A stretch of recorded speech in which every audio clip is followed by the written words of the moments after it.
놓아버림. 우리는 계속 놓아버림으로써 이러한 자유 상태에 머물 수 있다. 감정은 오고 가지만 나의 감정이 곧 나는 아니며 진짜 나는 감정을 지켜볼 뿐임을 깨닫기에 이른다. 더 이상 자신을 감정과 동일시하지 않는다. 일어나는 일을 관찰하고 자각하는 나는 늘 똑같다.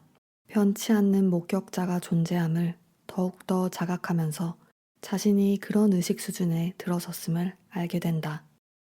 갈수록 현상의 경험자가 되기보다는 현상의 목격자가 된다. 진정한 큰 나와 점점 더 가까워지면서 그동안 감정에 속았음을 깨닫기 시작한다. 전에는 내가 감정 때문에 피해를 본다고 생각했으나 이제 감정은 나의 참모습이 아님을 안다. 감정은 에고가 창조한 것에 불과하다. 생존에 필요한 것으로 마음이 잘못 믿었던 프로그램들을 모아놓은 것일 뿐이다. 생각은 모조품이다. 실상을 보기 어렵게 만드는 우스꽝스러운 환상이다. 생각을 좇으면 계속해서 생각에 점유될 뿐이다. 처음 출발한 바로 그곳에 우리가 있음을 어느 날 깨달을 때가 올 것이다. 생각은 어항 속의 금붕어와 같고 진정한 큰 나는 어항의 물과 같다. 진정한 큰 나는 생각들 사이의 공간, 더욱 정확하게는 모든 생각 아래에 있는 고요한 자각의 장이다. 부정적 프로그램과 감정이 자신의 왜소한 면에서 나오는 것임을 알면 이에 대한 저항을 극복하고 스스로 책임지는 데 도움이 된다. 우리의 가장 왜소한 면의 본성은 부정적인 생각이므로 무심결에 자기의 좁은 관점에 찬동하기 쉽다. 그러나 이런 면이 우리 존재의 전부는 아니다. 작은 자아의 밖에 작은 자아를 넘어서는 큰 자아, 즉 큰 나가 있다. 자신의 내적 위대함을 의식하지 못할 수 있지만 느끼고 있지 못하더라도 큰 나는 존재한다. 큰 나에 대한 저항을 놓아버리면 큰 나를 느끼기 시작한다. 따라서 암울함과 무의욕은 작은 자아와 그 신념 체계를 달갑게 움켜쥐고 자신의 높은 큰 나에게 저항하는 데서 나타난다. 반면 높은 큰 나는 부정적 감정에 반대되는 것으로만 이루어져 있다. 삶이 당신보다 더 잘 안다. 하지만 그 전에 당신의 내부에서 결정을 내리고 있는 그는 대체 누구인지를 알아야만 한다. 당신은 분명히 그 안에 있다. 내면의 그 존재를 당신은 직관적으로 느끼고 있다. 그것은 무엇일까? 그것은 바로 참나, 곧 진정한 나에 대한 의식으로서 우리가 논할 수 있는 가장 중요한 주제다. 받아들임이라는 영성 속으로 깊이 다이빙에 들어가려면 받아들이거나 아니면 저항하는 그 안의 존재가 누구인지를 이해하는 데서부터 출발해야만 한다. 참나의 본질에 접근하는 데는 많은 방법이 있다. 아주 단순한 것에서부터 시작해서 천천히 가보자. 누군가가 당신에게 안녕하세요. 그 안에 계시나요? 하고 묻는다고 상상해보라. 당신은 어떻게 응답할 건가? 아무도 아니, 난 이 안에 없어요. 라고 말하지는 않을 것이다. 그건 완전히 터무니없는 말이다. 당신이 그 안에 없다면 누가 대답했단 말인가?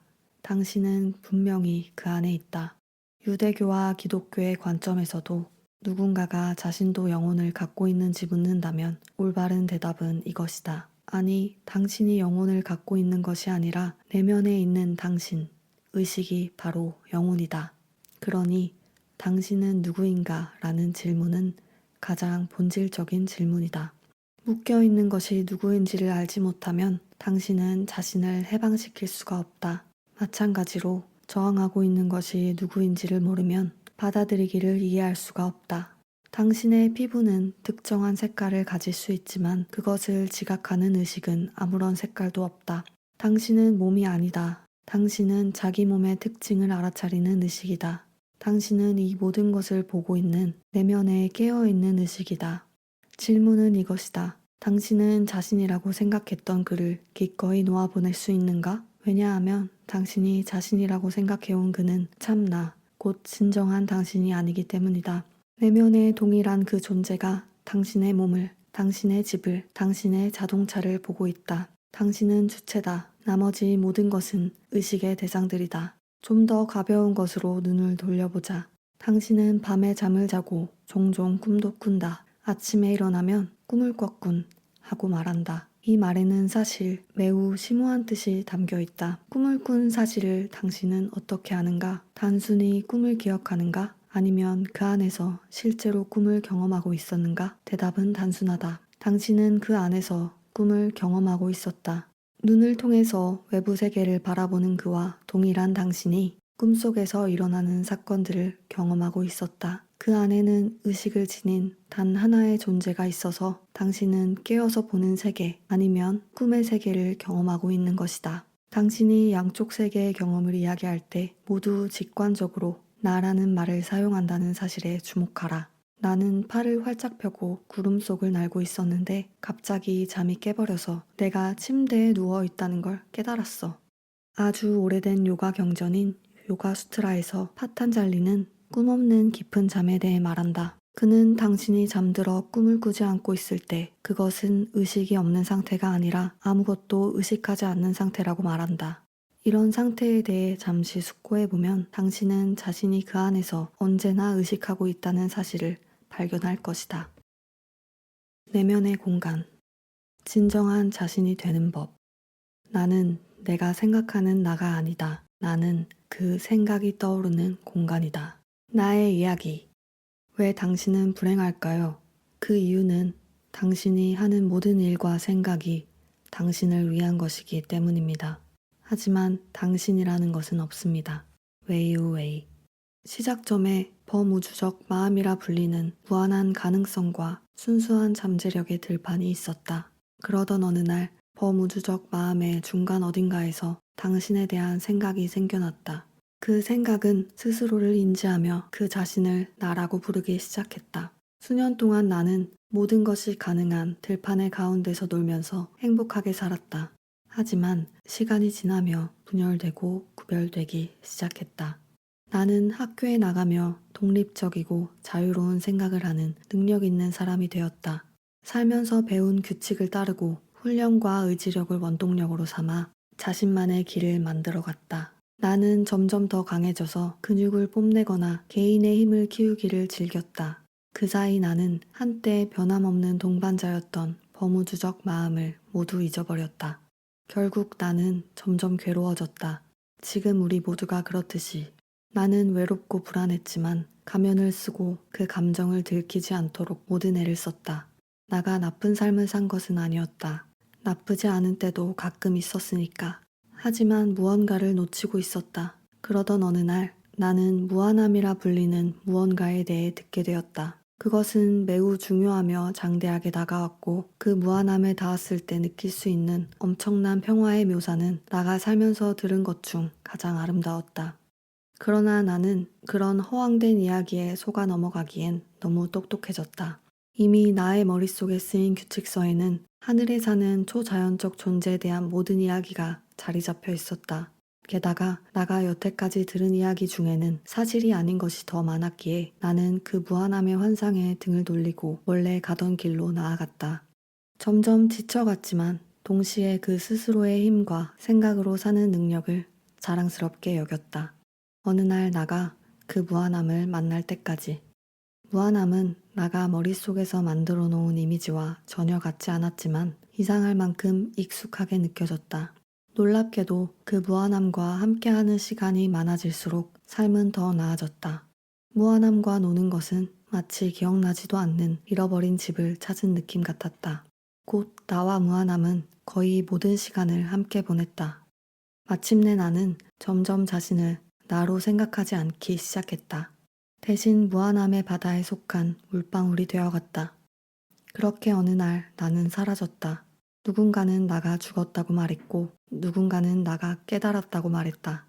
그러나 범우주적 마음의 무한한 잠재력은 여전히 남아서 계속되었다. 지금까지도. 나는 아직도 이런 이야기를 할 때면 신, 종교, 영적인 것에 대한 기존의 관념들이 뒤섞여 혼란스럽고 불편하기도 하다. 그러나 내가 신을 말할 때 나는 종교에 대해 말하는 것이 아니다. 잔디를 자라게 하고 상처를 치유하고 비를 내리게 하고 영감이 떠오르게 하는 삶 너머의 비개인적 에너지를 가리키고자 한다. 그 지성은 눈에 보이진 않지만 어디에나 깃들어 있는 영혼이다. 물리학자 데이비드 봄의 말에 따르면 모든 생명에 스며 있는 생명 시스템에서 진실로 살아있는 것이다. 파도가 바다에 속하고 구름이 하늘에 속하는 것처럼 우리도 그 보이지 않는 생명 에너지에 속한다.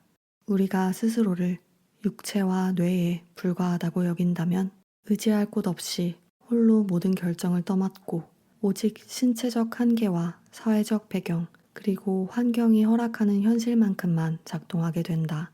그러나 새로운 가능성의 원천인 생각 너머의 깊은 지성을 인지하면 우리에게 더 넓은 세상이 열리기 시작한다. 그러나 질문 하나가 떠오른다. 만약 마음, 의식, 생각이 우리의 현실을 만든다면 우리는 누구인가? 대학의 많은 부분들이라고 말할 수는 있겠지만 대학 그 자체를 가리키는 하나의 어떤 것은 없어 보인다. 마찬가지로 성장시키려는 정확한 하나의 분리된 자아 또한 없다. 이와 같은 우리의 진정한 본성은 우리에게 좋은 소식이다. 진짜 대학을 찾기 위해 애쓰지 않아도 되는 것처럼 풍부하고 의미 있는 삶을 살기 위해 자아를 찾아 헤매지 않아도 된다는 걸 알려주기 때문이다. 우리는 아무것도 아닌 동시에 모든 것이다. 그 역설에 거의 모든 비밀이 놓여 있다. 그러나 왜 우리는 베이스 캠프로 가는 방향을 잃는가? 왜 이렇게 자주 작아지고 부족하고 충분하지 못한 느낌을 받는가? 왜 모든 것이 가능해 보이던 순간은 곧바로 아무것도 할 수 없을 것 같은 순간으로 뒤바뀌는가? 우리는 생각의 세상을 살아간다는 사실을 미처 알아차리지 못하기 때문이다. 생각은 희망과 절망의 설계자이자 감정무지개의 원천이다.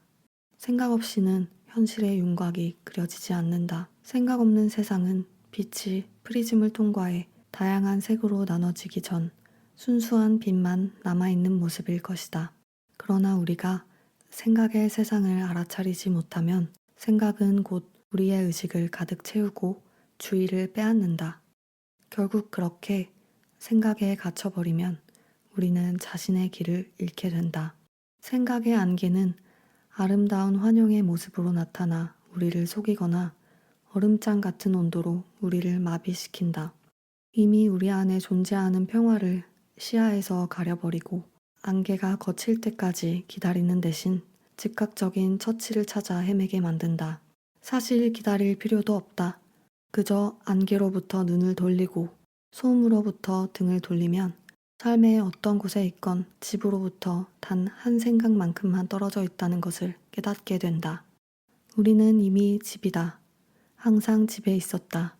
나만의 생각에 사로잡히지 않을 때 그것을 더 쉽게 느낄 수 있다. 집을 떠나지 않고도 세상의 많은 산에 오를 수 있다는 것을 알면 두려움은 내려놓은 채로 즐겁게 새로운 것들을 시도할 수 있다. 1분 명상법. 순간 속에 머무는 것은 일상적인 자아 개념을 버릴 것을 요구한다. 하지만 우린 정말 그렇게 하고 싶진 않다. 우리의 자아는 과거의 경험, 그리고 그로부터 배운 교훈과 미래에 대한 희망과 기대 위에 형성되어 있는데 순간 속에는 그중 아무것도 없다. 하지만 우리는 과거와 미래 속에서 너무나 많은 시간을 살고 있기 때문에 과거와 미래가 없으면 자신이 어떻게 될지를 모른다. 이보다 더 근원적인 차원에서는 우리의 자아 개념은 과거와 미래라는 것이 있다는 생각의 근거에 있다. 자아 정체성이라는 개념 자체도 자신과 관련된 뭔가가 시간을 두고 지속된다는 우리가 순간순간 본질적으로 동일한 인물로 존속하고 있다는 가정에 근거를 두고 있다. 그러니 과거와 미래라는 개념을 버리면 당신은 동시에 나라는 개념도 버리게 되는 것이다. 이 때문에 가장 깊은 형태의 순간의 경험은 사람을 실로 겸허해지게 만든다.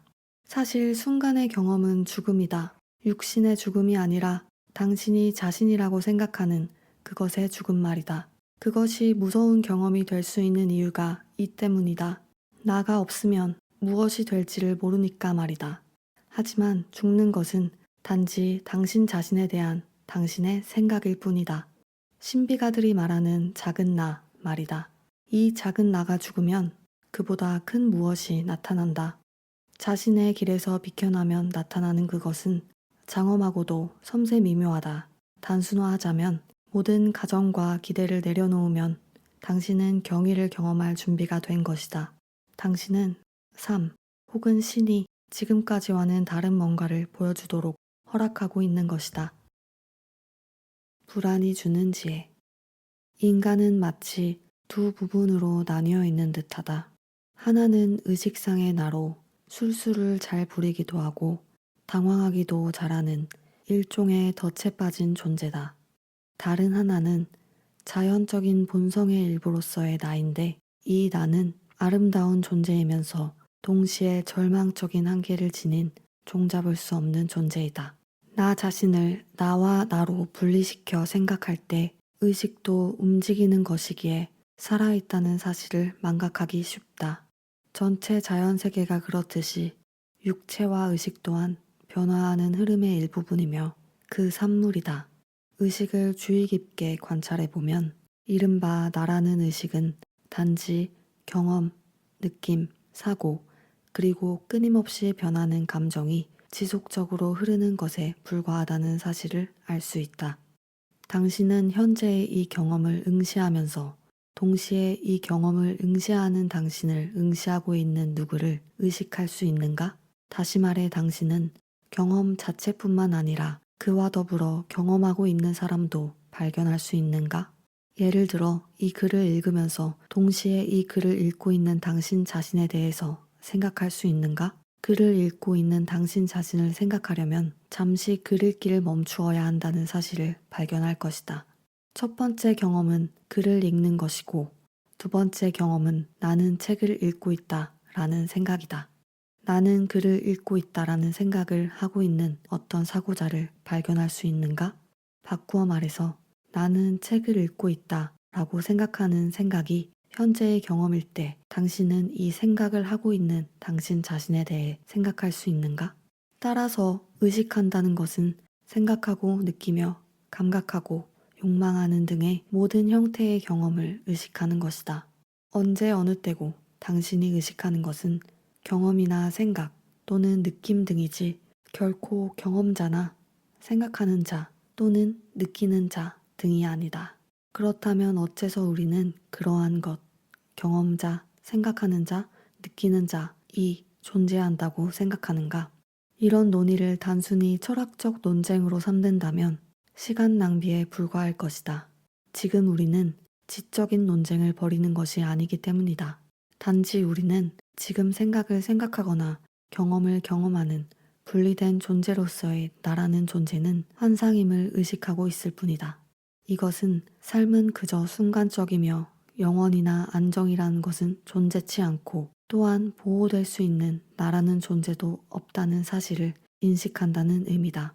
온전한 정신을 지니고 있는 동시에 전체적이며 통합적인 존재로서의 나를 찾는 길은 하나의 인간과 그의 현재 경험은 분리될 수 없는 하나이며 분리될 수 있는 존재로서의 나, 마음은 있을 수 없다는 사실을 깨닫는 길이다. 나의 경험으로부터 내가 분리되어 있다는 생각이 남아있는 한 혼돈과 혼란은 지속된다. 음악을 이해하려면 음악을 들어야 한다. 그러나 나는 음악을 듣고 있다라고 생각하는 동안은 당신은 음악을 듣고 있는 것이 아니다. 즐거움이나 두려움을 이해하려면 당신은 나뉘지 않은 전체로서 그것을 의식해야 한다. 여기에 이름을 붙이고 나는 행복하다 혹은 나는 두렵다 라고 말하는 한 당신은 그것을 의식하고 있는 것이 아니다. 두려움, 고통, 슬픔, 그리고 지루함 등은 이를 이해하지 못하는 한 계속 문제로 남는다. 이런 것을 이해하려면 당신은 나뉘지 않은 하나의 마음이 필요하다. 이것이 바로 다음과 같은 기묘한 말의 진정한 의미가 될 것이다. 그대의 눈이 하나가 될 때 그대의 육신은 빛으로 가득 차리라.